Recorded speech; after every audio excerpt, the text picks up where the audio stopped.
Всем добрый вечер. Сегодня на нашей площадке снова традиционный кейс-клуб по понедельникам. Меня зовут Жанна Болотникова, город Оренбург. И сегодня мы с вами поговорим о такой проблеме, которая возникла в последнее время. Очень часто обращаются люди с вопросом, что у вас есть, чем вы можете помочь при сильном кашле.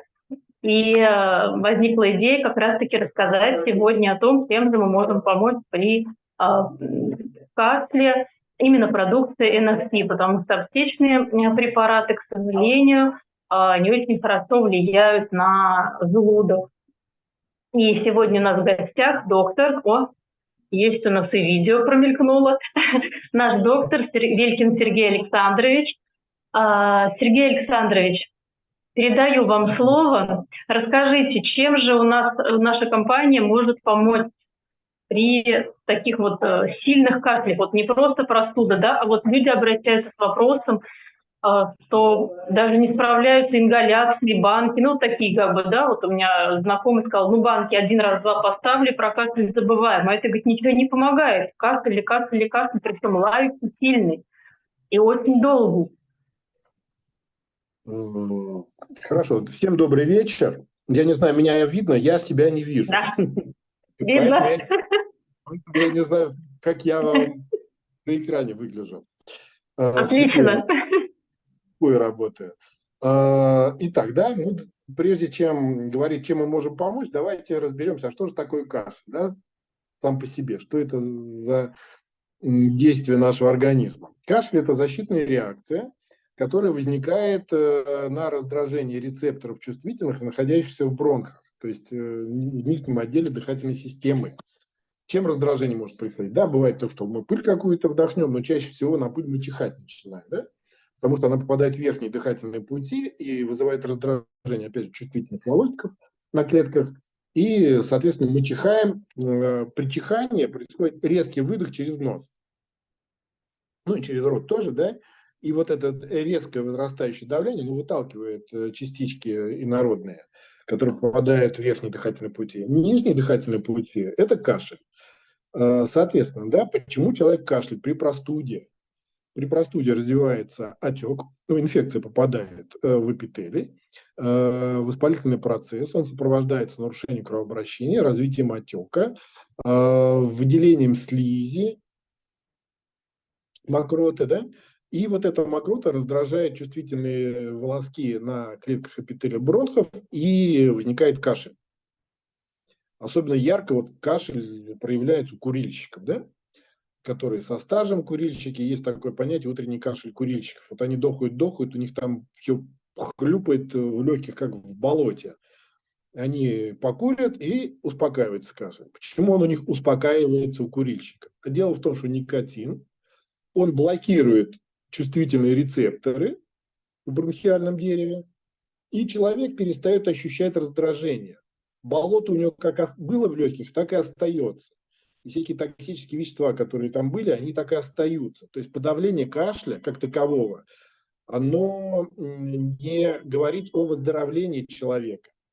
Оно просто-напросто облегчает его состояние, но болезнь-то остается, да, у курильщиков. То же самое, в принципе, и при простуде. Когда у нас острая фаза воспаления с выделением мокроты, и она действует на рецепторы, и у человека возникает кашель, и мы отхаркиваем эту мокроту. Почему сейчас это длительные воспалительные процессы идут, да, вроде как острая фаза прошла, мокроты почти нет, а этот сухой кашель досаждает, и человек закашливается, не может остановиться, и говорят, возможно, что это коклюш, может быть, паракоклюш, или коклюш, там, куда ударение делали, кто как сейчас говорит.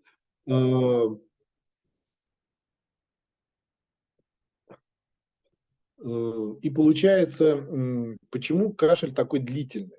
А дело в том, что я считаю, что эта вирусная инфекция, она осталась в дыхательном системе, в бронхах. И поэтому этот отек сохраняется. Сохраняется давление на рецепторы, нервные окончания, и поэтому Секунду. И поэтому у человека возникает кашель. И так как это отек в тканях, а мокроты почти нету, то и он такой вот длительный, не прекращающийся кашель, даже бывает как лающий кашель такой, люди закашливаются, потому что нет мокроты как таковой. Что мы можем предложить для этого? Да? Нам нужно, чтобы улучшилось кровообращение в дыхательной системе в том числе, лучше будет кровоток, лучше будет поступать питательные вещества, лучше будет образовываться мокрота, и, соответственно, кашель быстрее пройдет. И нам нужно бороться с той инфекцией, которая еще остается, которая поддерживает вот этот воспалительный процесс. Соответственно, да, какие продукты мы можем рекомендовать из наших? Шикарные продукты есть гистоблок. Он блокирует выделение гистамина и способствует уменьшению отека. В принципе, и разжижение мокроты тоже происходит. Так как отек спадает, кровоток улучшается, и клетки начинают лучше секретировать вот этот вот эксудат. И увлажняется бронхолегочное дерево, и кашель менее надсадный такой. Опять же, подобным действием хорошим обладает продукт наш, который называется Буплером плюс. Его тоже можно использовать. Он тоже обладает антигистаминным действием. То, что способствует улучшению отделению мокроты, разжижению мокроты, активации обменных процессов. Замечательный препарат, который называется легкость дыхания. Breast-Is. Благодаря тем травмам, благодаря имбирю, который входит в его состав, происходит солодки, которые там также есть, да, улучшается и выработка мокроты увеличивается, она разжижается, кашель быстрее проходит. И дополнительно вот к этим продуктам шикарно работает, кстати, в этом плане перец, чеснок, петрушка. Вроде бы простой продукт, и вроде ничего особенного, но убедился уже неоднократно на родственниках, когда вот это, проходит неделя, там полторы-две, а кашель все остается, начинает пить перечную петрушку, и день-два, и кашель прошел. Чем она хороша, перечная петрушка? Она, опять же, да, активизирует кровообращение, расширяет капилляры, оказывает противовирусное действие, усиливает иммунную систему. И в дополнение нужно не прекращать. У нас же любимый продукт при простуде подарка. Я бы здесь перешел с подарка на кошачий коготь, либо листья оливы, либо почередовал их недели по две. Колострум в этом плане тоже может очень хорошо помочь. То есть людям, у которых есть простуда, нужно подключать эти продукты буквально с первых дней. И чем наши продукты хороши, они не подавляют кашель. Вот как эти сиропчики от кашля, да, продаются всякие там с бромгексином или еще с чем-нибудь. То есть, что такое сиропчик с бромгексином? Да? Бромгексин – вещество, которое подавляет кашлевый рефлекс, плюс что-то сладенькое там добавлено, намешано. Хорошо, если это просто глюкоза, чаще всего какой-нибудь сахарозаменитель, ароматизатор идентичный натуральному, вкусовой краситель, опять же, идентичный натуральному.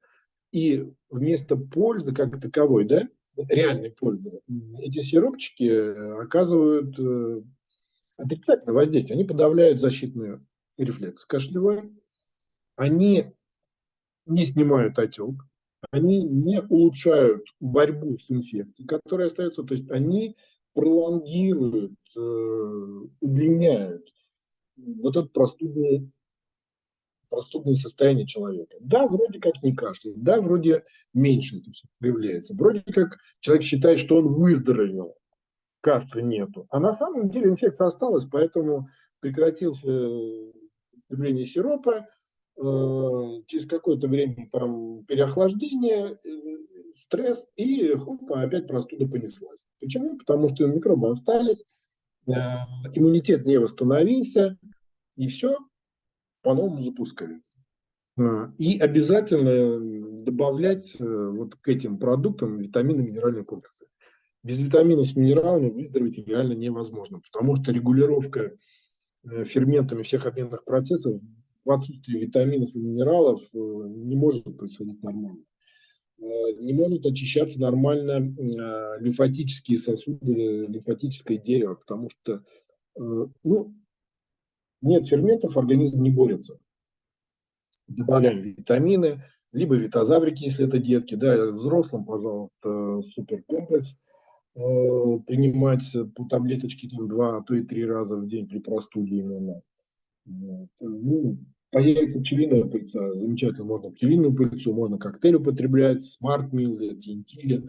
То есть там везде содержатся необходимые витамины, все необходимые витамины, все 12 групп витаминов.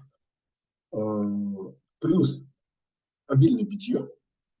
Можно что делать? Ну, опять же, да, можно заваривать и пить в виде чая. То же самое подарка.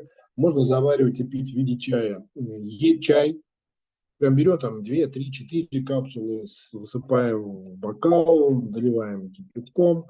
Хотите, хочется сладенько, пожалуйста, ложечку меда можно добавить, размешать, и получится полезный настой, так правильно, наверное, назвать, да? Потому что отвар это нужно поварить, покипятить, а это настой травяной, то есть дать постоять, остынет, выпивать, и это будет гораздо полезнее, чем просто сиропчик, потому что здесь мы окажем воздействие на причину кашля, то есть на инфекцию, мы боремся с отеком, мы боремся с интоксикацией, усиливаем иммунную систему. Вот что я бы предложил вместо аптечных сиропчиков при длительном таком досаждающем кашле. Ну, пожалуй, что вот вкратце, что я хотел рассказать по этому поводу. Мгм. Сергей Александрович, ну вот смотрите, да, сейчас, ну, примерно, скажем так, программку, да, либо гистоблок, либо буплерум, так, правильно? То есть вот люди нас будут новенькие слушать, если чтобы было понимание. Либо бресс-ис, либо перец, чеснок, петрушка, либо и то, и то. Можно либо-либо, да, если есть возможность, Мгм. и то, и то. Мгм. Либо кошачий коготь, либо листья оливы, правильно у нас третий идет как бы продукт? Мгм. Либо колострум. Либо колострум. Что-то из этих трех мы выбираем, да? И обязательно какие-то витамины добавляем к этому.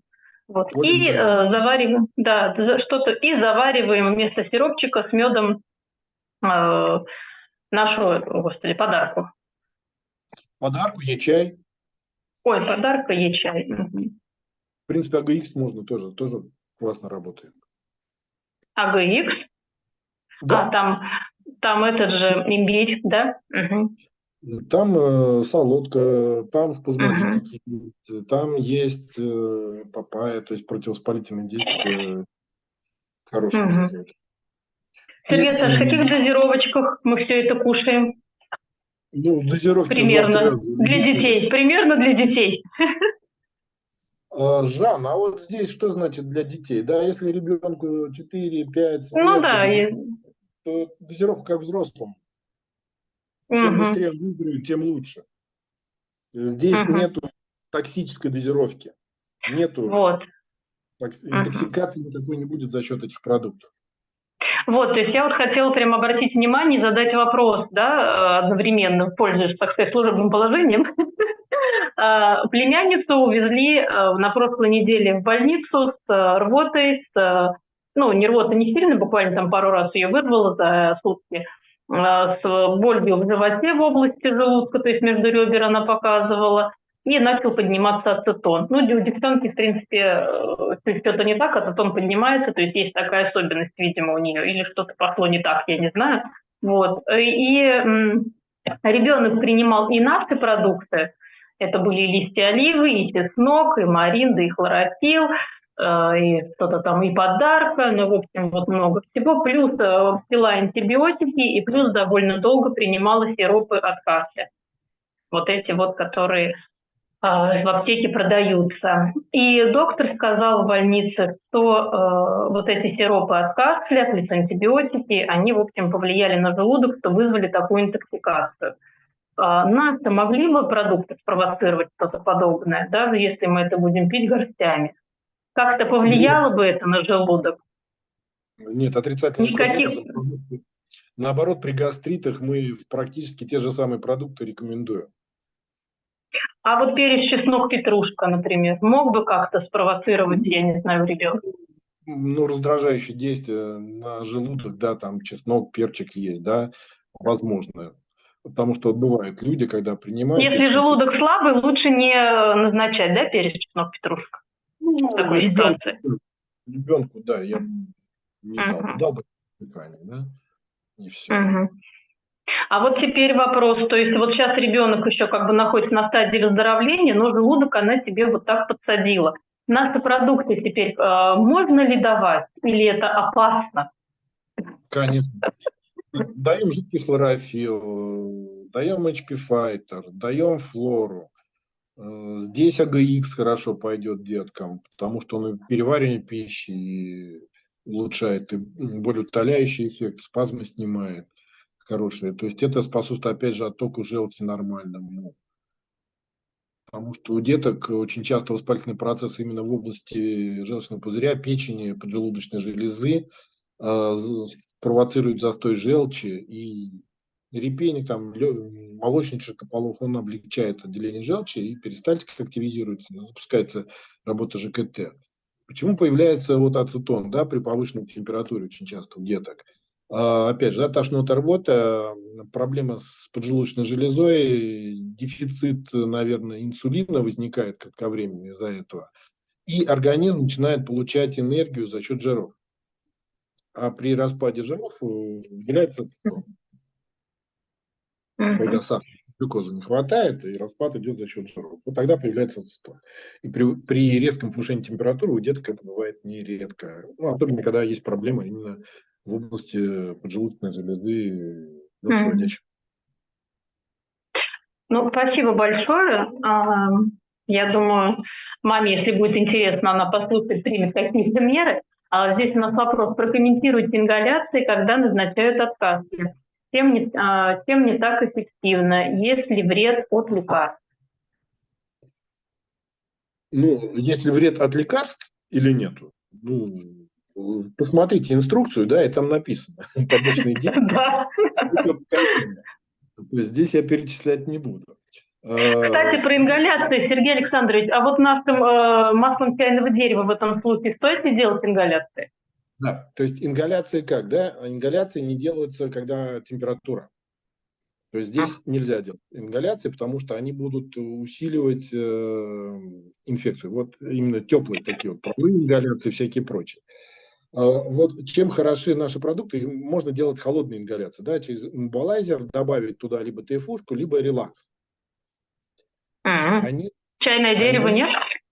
в принципе, да, можно. Мгм. И чем хороши тайфу, там релакс, да, они действуют успокаивающе на нервные рецепторы, то есть снижается кашель однозначно, но при этом не происходит блокировка обменных процессов. Вот понимаете, он мягко работает. Что я Сергей делал, Александрович, да? как технически это сделать? Я вот не соображу. Что, с водой развести или как, с Да, физраствором? да, с водой. Не надо Угу. физраствор, вот обычная вода. Добавлять Угу. сюда тайфушки, либо релакса, да. То есть можно Угу. развести слегка тепленькой водички, да, развести, чтобы быстрее растворилось, а потом можно просто вот комнатной температуры и использовать этот раствор и дышать. Я как делал, вот Любашка маленькая была, там простывала, годик ей там было, еще что-то, да, и здесь вот что получалось, особенно у деток, да, днем вот они бегают, прыгают, скачут, вроде так иногда кашляют, ложатся спать, и тут начинается кашель. Но это кашель какой? За счет того, что отечность вот носоглотки, и отек этот сползает, давит на гортаник и затрудняет дыхание. Да? Ребенок кашляет, просыпается, там плакать, начинает прокашливаться, и через какое-то время да, опять засыпает. Но чтобы этого не было, что я делал, да? Просто-напросто, ну, натирал тайфушкой стопы, ушки, немножко на грудную клеточку чуть-чуть, потому что на всю грудь не наносил, иначе замерзнет. Вот. И, соответственно, руки у меня были в тайфу, да, вот ребенок вот он засыпать начинает, и руку я держал, свою руку где-то в сантиметре от носа. И вот куда Угу. было не повернул ребенок, вот моя рука за носом следовала, да, то есть при дыхании дыхались пары вот этих эфирных Угу. масел, успокаивающее действие оказывалось на нервную систему, и ребенок засыпал. Здорово. Ну, это прям первый раз я слышу про ингаляции с тайфу. Так, а что у нас по времени, Наталья, ты нам не подскажешь? Мы же подзадержали. У нас сейчас может выключиться у нас. Мне бы хотелось все-таки результат хоть один. Виктория, у вас, да, результат? Вижу, вы готовы. Если успеем, прям динамично поделитесь. У меня есть знакомая, она такая маленькая, худенькая, ну, многие, кто-то и видел Наталью. Прям динамично можем не успеть. У нее, да, у нее кашель начинался, простуда, а потом опускалась и бронхит. И когда она стала употреблять наш Брез-Ис, она говорит, у меня кашель не опускается вниз и быстро проходит.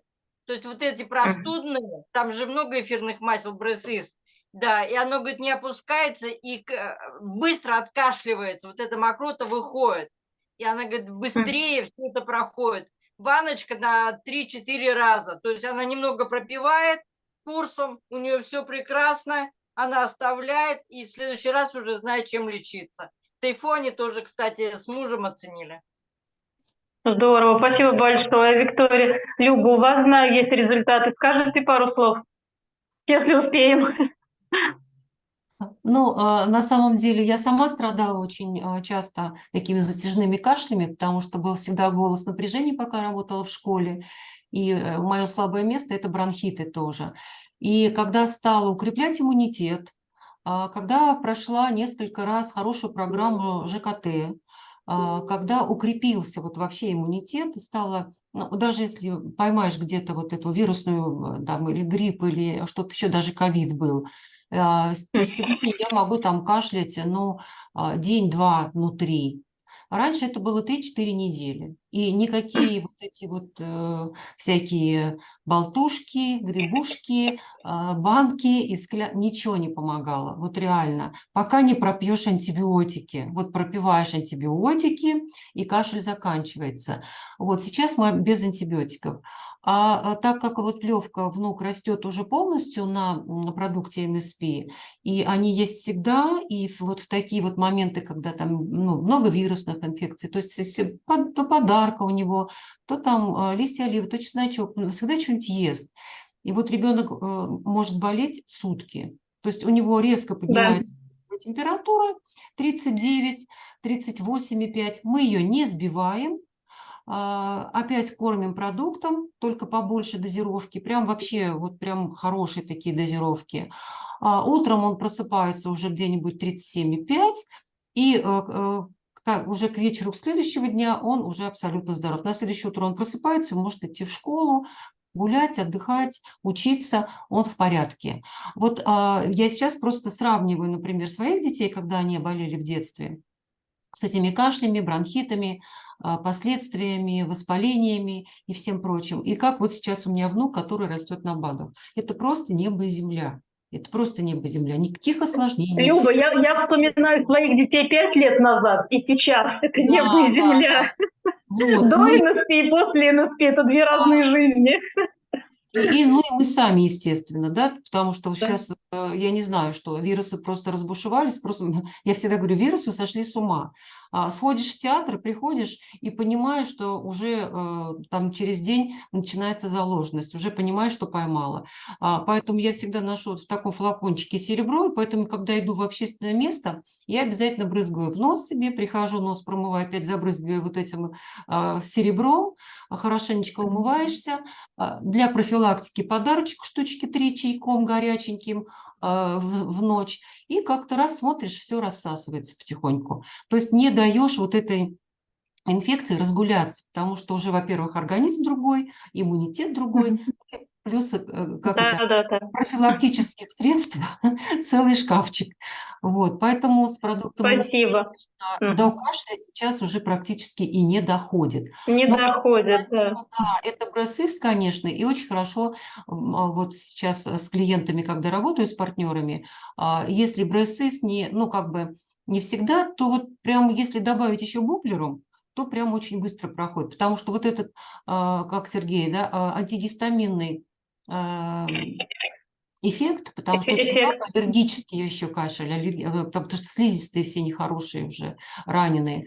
И когда даешь буплерум, ну, прям вот результат гораздо быстрее получается. Вот из опыта, да. Мгм. Спасибо большое, коллеги. Еще есть у кого-то результат по тому, как вы справлялись с кашлем? Я могу поделиться по ребенку. Вот, Да, Татьяна, прям быстренько. Ага. раньше у него были обструктивные бронхиты, и как бы, в общем-то, перестали помогать бромгексин, и аллергический компонент все время стоял, то есть как бы все шло только на ухудшение, на добавление аллергии на тот или иной компонент. Вот, и я заменила просто вместо все то же самое, что мы лекарства давали, да, при болезнях я ему стала давать репейник вместо антигистаминных, вот, легкость дыхания вместо бромгексина, вместо эритромицина подарка, ну, кошачий коготь через некоторое время, пыльца хорошо подходила, прям прекрасный продукт, и белок содержит, и тонизирующий. Вот. И знаете, вот прям можно сказать, с первого раза вот, простуды такой, когда я уже решилась на это, вот, я увидела, что он болеет не 2 недели, а там 5 дней, как вот все обычные люди, у которых вообще нету аллергонастроенности. Вот. И, в принципе, вот бифида стал настольным нашим, то есть вот над этим мы работали, хлорофилл, конечно, настольным.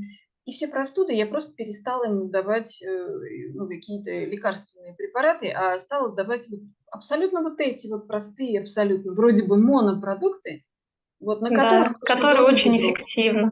Да, на которых Да. он и выбрался из этих состояний. Спасибо, Татьяна. Ну вот тоже вспомнила сейчас, вот Люба рассказала, что мы болеем один день, вспомнила, как у меня дочка в 1 классе, с утра мы собираемся, уже собрались, причесались, позавтракали, куртку я ей застегиваю, уже все, на выходе ребенок проснулся абсолютно нормальным, бодреньким. И на выходе уже я застегиваю курточку, и она кашляет с таким лающим кашлем, таким вот прям вот, знаете, как из трубы какой-то. Я так, стоп, что с тобой? Все нормально, мам, побежали. Я говорю, подожди, ну-ка еще раз кашляни. Она еще раз так вот специально кашляет, и я слышу, что что-то не то. Я ее оставляю дома, у нее к обеду поднимается температура. Я, естественно, сразу начинаю ей давать подарки ударными дозами. У нее к обеду поднимается температура. К вечеру у нее за 38, если я не ошибаюсь, она у меня лежит. Я тоже не сбиваю температуру, то есть я вот даю организму побороть, чтобы иммунитет начал сражаться, так сказать, и помогаю нашими. Вот у меня была тогда подарка, по-моему, с хлорофиллом. Если я не ошибаюсь, больше ничего такого. Вот, ну, может, чеснок всегда, в принципе, дома есть. Ну, в принципе, что у нас институтников всегда есть дома. Подарка, чеснок, не знаю, омега, наверное, была. Но 2 года прошло, уже точно не помню. Я ее отпаиваю. На следующий день ребенок проснулся абсолютно здоровым. Все мы болели один сутки, можно сказать. На следующий день ребенок пошел на тренировку. Все. То есть, ну, то есть этот кашель в течение дня еще был, но вот все очень быстро вот так купировалось. Так что, конечно, с НСП мы тоже болеем, но мы болеем по-другому. Вот это, конечно, очень, очень ценно. Ну что, если нас сейчас не выглядит, у нас есть еще буквально пару минуточек. Может быть, у кого-то есть обратная связь или еще вопрос, может быть, успеете задать? Или результат какой-то? Ну вот у нас сейчас на работе у многих пошел ковид, я вылезла буквально перед чеснок, петрушка, чеснок и маринда. Я усиленно пила маринду. Вот сегодня утром был нос заложен, на работу ходила, а пришла к вечеру, вроде ничего, нормально. Ну вот у меня... Усиленно это в каких дозировках, да, чтобы мы понимали? Усиленно это сколько? Усиленно я пила под чай по 2 капсулы маринду, и каждую, наверное, 2 часа. По 2 капсулы каждые 2 часа. Угу. Да, чаем, пила чаем. Заваривали. Да, и, наверное, раз 5 в день. Да, вот не пробовала отварную маринду, надо заварить. Вот, честно, трава травой, но оно помогло. Здорово. Я знала, что она поможет. Ну что, да, здорово. Спасибо большое за результаты. Вот лично для меня было открытие сегодня, что можно делать ингаляции с тайфу и с кремом релакс. Я вообще, вот, если честно, первый раз такое слышу, прям возьму на вооружение. Надеюсь, мне не пригодится, но рекомендовать буду. Вот так. Ну что, Сергей Александрович, может быть, у вас еще что-нибудь интересное, какое-нибудь дополнение есть про какой-нибудь продукт. Что-нибудь от себя добавите? Ну, то, что Виктория сказала, да, она сказала Маринду, пожалуйста, ее можно тоже использовать для усиления иммунитета. Очень хорошо вот при длительном затяжном кашле сработает кардицепс. Вообще шикарный, мощный продукт, оказывает противовирусное действие, активизирует различные системы, иммунной системы нашей, усиливается энергетика организма, помогает справляться именно с затяжными хроническими вялотекущими инфекциями. То есть у нас большой ассортимент, да, вначале там вот то, что Жанна перечислила, ну, ориентировочную программку. Программу можно расширять. Можно давать пить, ну, теплый, да, хлорофилл. Он тоже смягчает кашель. Шикарно сработает продукт. То есть обильное питье, опять же, можно добавлять раствор коллоидных минералов. Запускает работу системы детоксикации, активизирует различные другие процессы, потому что в коллоидном растворе находится порядка 70 различных минералов. То есть нормализуется кислотно-щелочной баланс, происходит ощелачивание организма. Многие из вас знают, да, то, что при нормальном кислотно-щелочном балансе, то есть в слабой щелочной среде, большинство патогенных микробов погибают, они не размножаются и погибают. Поэтому здесь следим за кислотно-щелочным балансом. То есть почему при простуде, особенно у детей, четко видно, да, то есть хотят обильно пить и отказываются от еды. И пить ощелачивающий продукт, да, почему заваривают различные травы, да, вроде как и они оказывают и жаропонижающее действие, те же самые там листья, побеги малины, да, известные средства, как жаропонижающее, но в то же время они оказывают ощелачивающее